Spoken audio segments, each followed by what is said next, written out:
President Vladimir Putin sharply escalated tensions with Ukraine and Western allies, ordering Russia's nuclear deterrent forces to be on high alert.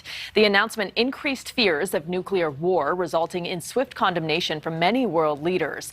We're joined now by Professor Robert Ortang with the School of International Affairs at George Washington University. Professor, thank you for being here.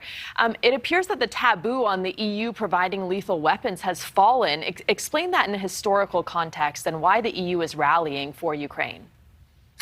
Well, this is a huge invasion, the first land war that we've seen in Europe outside the Balkans since the end of World War II. And so the EU has been providing weapons, but the big change, of course, is Germany providing weapons.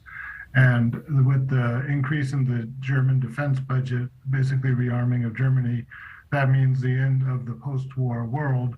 And so this is a radical change in the security infrastructure that we're seeing in Europe today.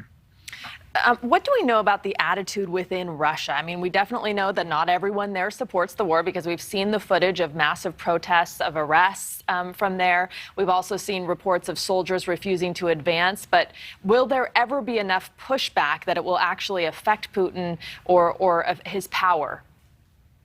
That's a very important question. I think that if you asked Russians before the war started, they would say they were against an invasion of Ukraine and they were against any kind of war. But now that the hostilities have begun, I think we're seeing a large number of Russians saying things like, this was the responsibility of the West. This was Ukraine that started it. They talk about Zelensky's apparent threat to create a dirty bomb. So we're seeing a change in Russian attitudes. The Russians, are living in an authoritarian country. They don't really have the freedom to speak out to say what they might really think. They need to adjust what they say according to the line of the Kremlin. And so even though probably a majority of Russians would not support this, that might not be what they're saying tomorrow when we start to see some more of the opinion polling coming out. Okay, and Ukraine and Russia both launching attacks against each other rhetorically as well. Ukraine launching that attack against Russia at the UN High Court today, accusing Moscow of planning a genocide and asking the court to intervene. It says Russia launched its invasion of Ukraine based on false claims of genocidal acts in Ukraine. That's false, of course. But talk about the role of the separatists in the East who are being used as this pretext for war. Well, there was always a group inside Ukraine that supported Russia and wanted to be part of Russia. So those people, obviously with Putin's support in 2014, after the most recent Euromaidan revolution in Ukraine, have been fighting against the government in Kyiv.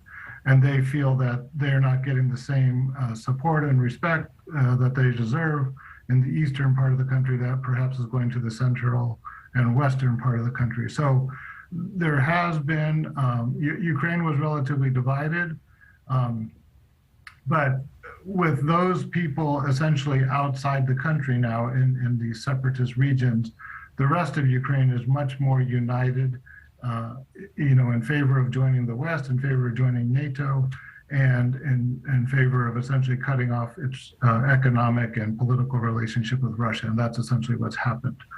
So Ukraine today is a very different country than it was in 2014 without Crimea and the far eastern part of Donbass. All right, Professor, thank you so much for being with us tonight. We appreciate it. Thanks for watching. Click the red subscribe button below so you can get more of NewsNation's fact-driven, unbiased coverage.